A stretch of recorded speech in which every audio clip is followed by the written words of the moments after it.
हाय दोस्तों, मेरा नाम है मोहम्मद साजिद शाह।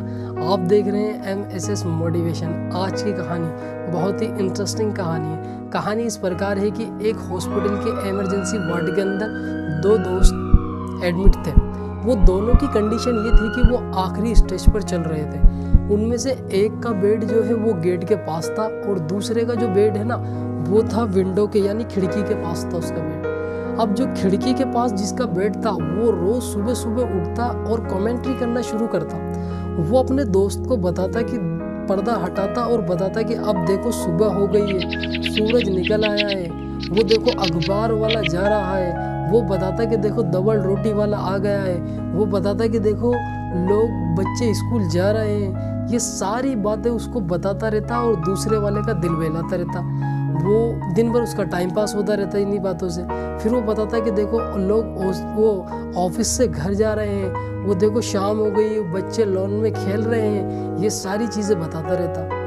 अब उसके दिल में एक जलन पैदा हुई। मतलब देखो इंसान वो है कि लास्ट स्टेज पर भी चल रहा हो ना तो वहाँ पर भी जलन पैदा हो जाती है, उसके अंदर एक हसद पैदा हो जाती है। तो मतलब अब उसने उससे कहा खिड़की वाले से कि यार भाई एक काम करेगा क्या, बेड एक्सचेंज कर ले। उसने कहा नहीं भाई देख बेड अपना अपना। अब उसने नहीं करा।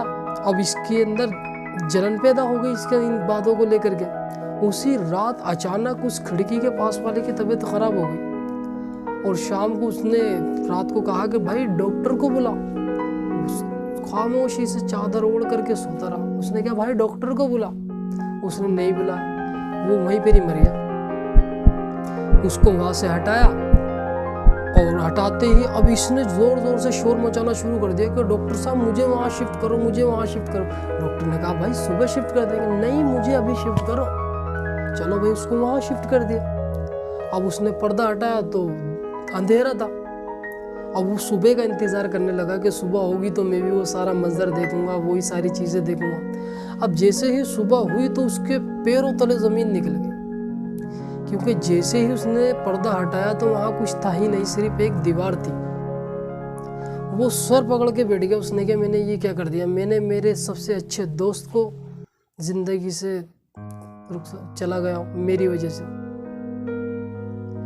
तो दोस्तों इस कहानी के पीछे का मकसद यही है कि जल्दबाजी किसी चीज़ में नहीं करना चाहिए।